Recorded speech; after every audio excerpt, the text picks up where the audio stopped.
नमस्कार दोस्तों, स्वागत है आप सभी का हमारे चैनल भक्ति ज्ञान में। दोस्तों, आज मैं आपको पूर्णमासी की कथा सुना रहा हूँ। एक बार नारद जी ने भ्रमण करते हुए मृत्यु लोक के प्राणियों को अपने अपने कर्मों के अनुसार तरह तरह के दुखों से परेशान होते हुए देखा। उससे उनका हृदय द्रवित हो उठा और वह अपने परम आराध्य भगवान श्री हरि की शरण में कीर्तन करते हुए पहुंचे और स्तुति पूर्वक बोले, हे नाथ, यदि आप मेरे ऊपर प्रसन्न हैं तो मृत्यु लोक के प्राणियों के कष्ट को हरने का कोई उपाय बताने की कृपा करें। तब भगवान ने कहा, मुनिवर, तुमने विश्व कल्याण की भावना से बहुत सुंदर प्रश्न किया है। आज मैं तुम्हें ऐसा व्रत बताता हूँ जो स्वर्ग में भी दुर्लभ है और महान पुण्यदायक है तथा मोह के बंधन को काट देने वाला है, जिसका नाम है श्री सत्यनारायण व्रत। इस व्रत की कथा सुनने मात्र से ही सब दुख दूर हो जाते हैं और इसका विधि विधान पूर्वक पूजन करने से मनुष्य सांसारिक सुखों को भोगकर परलोक में मोक्ष को प्राप्त करता है। काशीपुर नगर के एक गरीब ब्राह्मण को भिक्षा मांगते देखकर भगवान विष्णु जी ने स्वयं ही एक बूढ़े ब्राह्मण के रूप में उस निर्धन ब्राह्मण के पास गए और कहने लगे, हे विप्रे, श्री सत्यनारायण भगवान मनोवांछित फल देने वाले हैं। तुम उनका व्रत पूजन करो, जिसे करने से मनुष्य सब प्रकार के दुखों से मुक्त हो जाता है।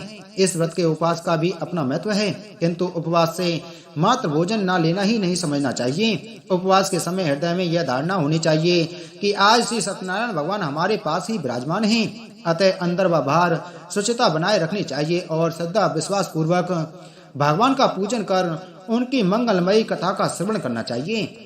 श्री सत्यनारायण व्रत की कथा बताती है कि व्रत पूजन करने में मानव मात्र का समान अधिकार है, चाहे वह निर्धन, धनवान, राजा हो या व्यवसायी, ब्राह्मण हो या अन्य वर्ग, स्त्री हो या पुरुष।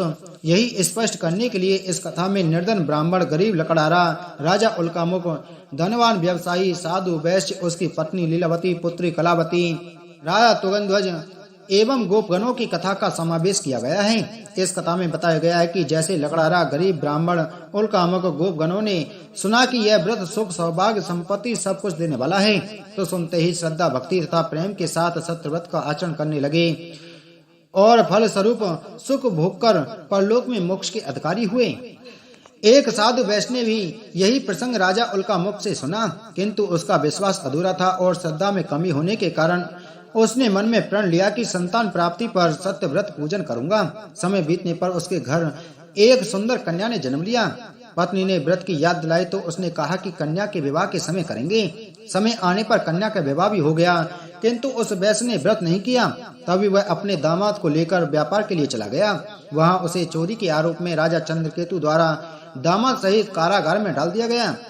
उसके अपने घर में भी चोरी हो गई। पत्नी लीलावती और पुत्री कलावती भिक्षावृत्ति के लिए विवश हो गईं। एक दिन कलावती ने किसी के घर से सत्यनारायण का पूजन होते देखा और घर आकर मां को प्रसाद दिया। तब मां ने अगले दिन श्रद्धा से व्रत पूजन कर भगवान से पति और दामाद के लिए शीघ्र वापस आने का वरदान मांगा। श्री हरि प्रसन्न हो गए और स्वप्न में राजा को कह दिया कि वे दोनों बंदियों को छोड़ दें, क्योंकि वह निर्दोष हैं। राजा ने अगली सुबह उनका धन दान तथा प्रचुर द्रव्य देकर उन्हें विदा किया। घर आकर पूर्णिमा और संक्रांति को सत्यव्रत का जीवन भर आयोजन करता रहा। परिणाम स्वरूप उसे सांसारिक सुख भोगकर मोक्ष प्राप्त हुआ। इसी प्रकार एक बार राजा तुगंध्वज ने वन में गोपगणों को श्री सत्यनारायण भगवान का पूजन करते देखा, किंतु अपने अभिमान की वजह से राजा ना तो पूजा स्थल पर गया, न दूर से ही प्रणाम किया और न ही गोपगणों द्वारा दिया प्रसाद ग्रहण किया। परिणाम यह हुआ कि राजा के पुत्र, धन धान्य, गज, अश्व आदि सब नष्ट हो गई। राजा को फिर से आभास हुआ कि विपत्ति का कारण सत्यदेव भगवान का निरादर है। तब उसे बहुत पश्चाताप हुआ। वह तुरंत वन में गया और गोपगणों को बुलाकर उसने सत्यनारायण भगवान की पूजा विधि पूछी और बाद में पूजा की।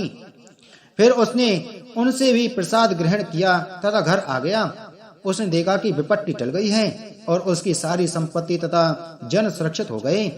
राजा प्रसन्नता से भर गया और अपना सर्वस्व भगवान को अर्पित कर दिया। बोलो श्री विष्णु भगवान की जय।